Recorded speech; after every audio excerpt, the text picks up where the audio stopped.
di akhir akan kami beri kesimpulan tentang perhitungan berapa sih wajib pajak itu harus membayar pajaknya, dan di mana kelompok satu ini beranggotakan 3 orang, yaitu dengan saya Nabila Lestari Sada, saya Aryo Lamsyah, dan saya Safatania Salsabila. Silahkan menyaksikan videonya teman-teman, makasih. Oke, baik. Sebelum kita memasuki video wawancara, kita membacakan dulu nih biodata narasumber terlebih dahulu, yang dimana narasumber kita kali ini adalah Kadia Ayu Lestari, umur 22 tahun, status bekerja dan kuliah, dimana beliau ini menjalankan usaha bersama keluarganya yang dibuka beberapa marketplace di Indonesia, yang nama tokonya itu Dika Motor. Alamat usahanya yaitu di Tangerang Selatan. Untuk jenis usahanya yaitu menjual spare part mobil. Usaha yang dirintis Kadia ini sudah dijalankan sekitar 4 tahun lebih sebelum adanya pandemi COVID-19. Dengan omset 300 juta per bulan. Selain usaha di marketplace, Kadia juga bekerja di salah satu PT bagian akunting dengan gaji sekitar 4 juta lebih. Dan beliau ini sudah memiliki NPWP. Usaha Kadia dibuka di sebuah marketplace, yaitu 5 marketplace, yaitu ada Shopee, Tokopedia, Lazada, Blibli, dan Bukalapak. Berikut salah satu website dari Dika Motor, yaitu di Tokopedia, di mana marketplace ini menjual jenis usaha spare part mobil dengan harga yang terjangkau.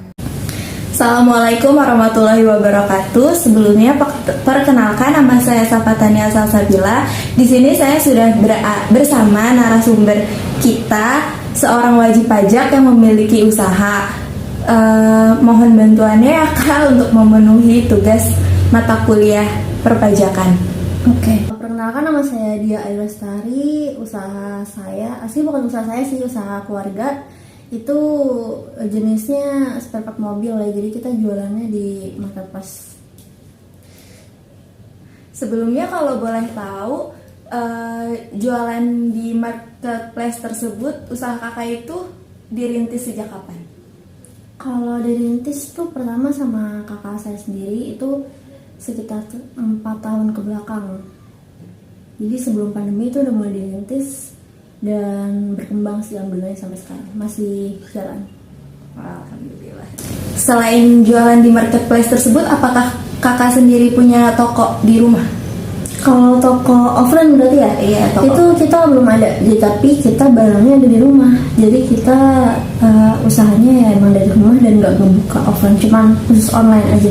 Khusus online aja. Kalau boleh tahu, untuk omset usaha tersebut per bulannya berapa ya Kak?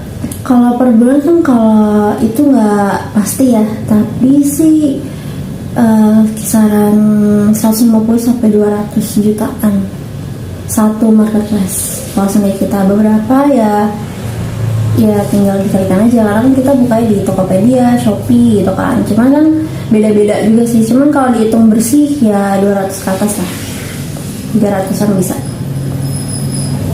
200.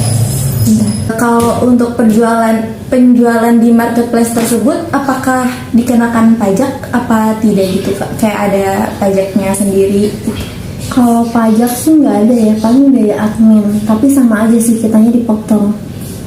Maksudnya gimana tuh? Jadi dari penjualan kita diambil berapa persen buat si marketplace tersebut nih. Baru-baru ini nih kayak Shopee lagi ada kenaikan. Jadi anggap nih saya ngejual barang 200.000, ntar dikenakan dari penjualan itu dikenakan berapa persen buat marketplace. Itu biaya admin kita pakai aplikasi dia. Kalau boleh tahu, kakak tuh jualan di marketplace apa aja? Kan ada banyak nih marketplace di Indonesia. Kalau yang pertama sih Tokopedia ya, terus abis itu Shopee, Bukalapak, Blibli, sama Lazada. Kita ambil 2 contoh aja deh. Kalau di Shopee sama Tokopedia itu pajaknya berapa besar? Beda. Oh beda. Jadi kalau Tokopedia itu kalau berapa persennya sih kisaran 2%-an ya, 2% ke atas, jadi berubah-ubah terus kan.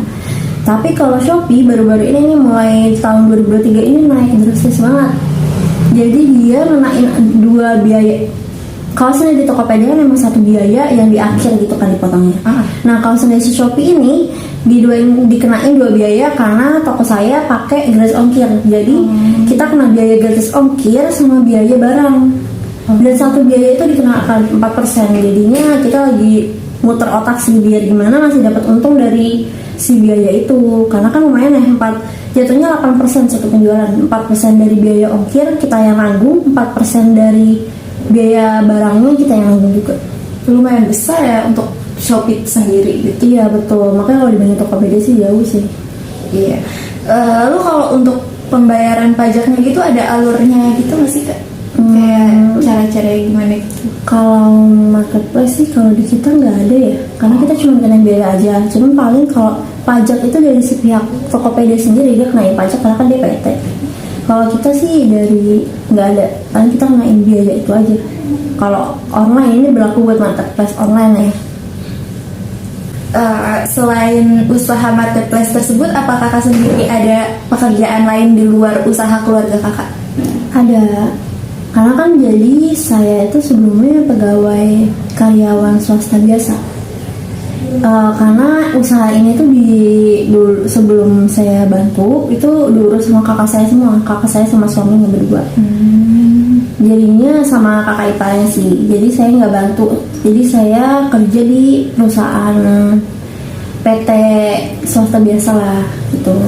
Nah dikarenakan alhamdulillah banget nih memperbudak nih pesanan kita, jadinya kalau buat kakak saya sama kakak iparnya sama suaminya aja itu keteteran, jadi saya disuruh bantuin. Nah tapi kan saya masih kerja di PT nih, jadinya saya ngajuin resign di pihak PT, tapi si PT tersebut memberikan saya keringanan jatuhnya. Jadi saya diberikan, saya 5 hari kerja nih, jadi saya 2 hari aja di kantor buat ngurus laporan, 3 harinya saya boleh kerja di rumah. Jadi tetap kerja di PT di kantor, tapi lebih dominan di rumah ngerjainnya sambil ngurus si marketplace itu penjualan. Lalu kalau untuk pekerjaan Kakak di kantor itu ada kayak upah lembur atau tunjangan yang lain-lain semacamnya itu ada nggak sih Kak? Bahas satu-satu ya. Kalau sebenarnya pertama upah lembur, saya sih jarang lembur ya, karena kan banyak WFH sih, karena kan yang ditawarin si kantor itu saya ke WFO kerja di kantor cuma 2 hari, jadi saya di kantor nggak pernah lembur, jadi saya menjadi di rumah. Lembur sih nggak, mungkin ada, cuman sayangnya nggak pernah lembur. Kedua tunjangan apa tadi Kak? Tunjangan lain-lain gitu, kayak tunjangan Lain-lain. hari tua, ada potongan tunjangan atau ada potongan iuran gitu. Kalau hari tua iuran itu nggak ada, cuman kalau transportasi itu ada. Jadi itu digabung sama gaji pokok dan gaji transportasi, adalah pokoknya tunjangan itu pasti ada, sama uang makan. Maaf nih Kak, kalau boleh tahu gaji Kakak yang di luar usaha tersebut boleh dikasih tahu? Yang PT per bulan ya? Ya, per bulan ya. Yang pasti itu dari kantor di atas UMR atau UMP setempat sih. 4 ke atas. Ke atas. Kalau Kakak sendiri itu sudah memiliki NPWP? Sudah dari semenjak baru masuk kantor itu udah dibuatin NPWP, dan pas itu kan pandemi ya, jadi lagi banyaknya bikin NPWP secara online. Nah itu saya dibuatin, ada yang bantuin saya buat buat. Kakak sendiri sudah pernah melaporkan atau membayar pajak sebagai wajib pajak orang pribadi? Kalau itu sih, kalau di kantor itu udah ada bagiannya sendiri, bagian tax, admin pajaknya. Jadi saya udah terima bersih gitu loh Kak. Jadi tiap bulan, akhir bulan itu dari slip gaji saya, itu kan biasanya disebut slip gaji ya. Slip gaji itu udah dikenain ke pasal 21. Berarti kalau SPT-nya itu berarti dari sana juga ya? Dari sana, iya betul. Biasanya sih kalau udah SPT badan ya, itu tuh pakai konsultan pajak sendiri. Jadi kita admin pajak itu buat ngurusin PPh pribadi karyawan masing-masing, karena kan gajinya udah di atas dari si PP pasal 21 kan. Habis itu untuk yang badannya baru diurus sama konsultan pajak. Jadi kita udah, kalau saya kan posisi menjadi accounting udah terima base Itu kerjaan bagian teks atau pajak. Jadi itu sudah ada bagian tersendiri ya, dan kakak udah nggak ikut campur urusan itu. Terima si beres. gajinya nanti. Dan yang terakhir, faktor apa sih yang membuat kakak itu tepat waktu dalam pembayaran pajak? Pribadi ya? Iya, pembayaran pajak Ya. sebagai orang pribadi. Pastinya sih untuk mengurangi penunggakan pajak. Dan pastinya lagi nih biar perusahaan tidak diusut nantinya, karena kalau seandainya karyawan yang gajinya sudah bisa untuk dilaporkan pajak, istilahnya ya, saya agak bingung nih, itu bisa dikenakan sanksi, atau pas lagi laporan SPT di spill lah gaji karyawannya, nanti ada manipulasi atau apa. Jadinya si kami dari karyawan dari awal bekerja tanpa kontrak udah dijelaskan bahwa pajak PP Pasal 21 untuk gaji saya atau teman-teman saya itu udah pasti langsung dipotong dari gaji setiap bulannya. Itu udah ketentuan perusahaan agar perusahaan mengurangi ya orang-orang pemerintah lah. Dan juga kita kan sebagai warga negara Indonesia Iya, yang punya betul. NPWP kan, kita wajib membayar pajak. Wajib. Baik Kak, karena pertanyaannya sudah terjawab dengan jelas dan lengkap, terima kasih atas waktunya. Semoga usaha kakak ke depannya dan kerjaan kakak ke depannya semakin sukses, semakin berkembang dan juga semakin berkah. Makasih atas waktunya. Assalamualaikum warahmatullahi wabarakatuh. Waalaikumsalam warahmatullahi wabarakatuh. Mana pajak penghasilan yang dikenakan pada penjualan yang punya toko online di marketplace adalah jenis PPh atas omset yang diperoleh dari hasil penjualan di online shop tersebut. Bagi pajak pribadi yang memiliki usaha, WP pribadi pengusaha juga harus membayar PPh atas penghasilan yang diperolehnya dari jualan online di online shop. Nah, sebagai wajib pajak, baik WP pribadi pengusaha maupun WP badan, selama memiliki penghasilan bruto di bawah 4,8 miliar setahun, hanya dikenakan PPh sesuai peraturan pemerintah PP nomor 23 tahun 2018, yakni sebesar 0,5% dari omset bruto yang dia terima.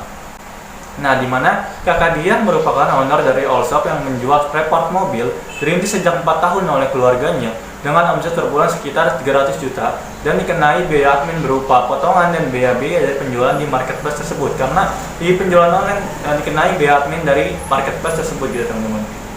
Lalu maka perhitungan PPh kakak dia adalah omset per tahunnya yakni 300 juta dikalikan 12 bulan, yakni hasilnya 3,6 miliar. Dikarenakan omset di bawah angka 4,8 miliar dalam setahun, maka dikenakan PPh final sebesar 3,6 miliar dikalikan tarif pajak yang berlaku sesuai dengan peraturan yang berlaku, di mana 3,6 miliar dikalikan 0,5%, hasilnya adalah 18 juta per tahun. Nah, di mana per bulannya adalah dibagi 12 menjadi 1.500.000 per bulannya. Lalu selain menjadi owner all shop, kakak dia juga sebagai karyawan di salah satu PT dengan gaji 4,9 juta sudah termasuk pertunjangan makan dan transportasi, serta sudah memiliki NPWP. Jadi pembayaran pajak yang sudah dipotong dari perusahaan, jadi itu beliau menerima gaji bersih gitu teman-teman. Jadi kita mencoba mencoba menghitung berapa pajak penghasilan diterima oleh beliau. Dimana kakak dia juga seorang karyawan, maka penghasilan bersihnya tadi 4,9 juta dikalikan 12 bulan hasilnya adalah 58.800.000. Nah, PTKP di mana beliau belum menikah dikurangi dengan 24.300.000. Nah, penghasilan yang sudah kena pajak setahunnya adalah dikurangi jadi hasilnya 34.500.000. Nah, PPh pasal 21 beliau adalah 5% karena sudah memiliki NPWP, di mana juga dia di bawah 50 juta, maka 5% tarifnya dikali 34.500.000, hasilnya 1.725.000 per tahun, di mana per bulannya adalah dibagi 12 bulan, hasilnya adalah 143.750 per bulan. Berikut kesimpulan hasil wawancara. Berdasarkan hasil wawancara, dapat disimpulkan bahwa pelaku usaha dalam hal ini, Kak Dia Ayu Lestari selaku pemilik shop Dika Motor yang menjadi narasumber memiliki NPWP dan kesadaran serta pentingnya dalam membayar pajak. Di mana tadi kita sudah menghitung nih pajak PPh 21 dan PPh 23 oleh teman saya, yaitu di mana hasil perhitungan tadi bahwa Kak Dia akan membayar pajak untuk setiap masa pajaknya, yaitu dengan yang pertama Kak Dia akan membayar pajak PPh 21 untuk setiap masa pajaknya dengan sebulan yaitu Rp143.750, dan untuk PPh 23 Kak Dia membayar pajak setiap masa pajaknya itu dengan total 1.500.000 per bulan. Cukup sekian dari kelompok kami, kurang lebihnya mohon maaf. Wassalamualaikum warahmatullahi wabarakatuh. Terima kasih yang sudah menonton.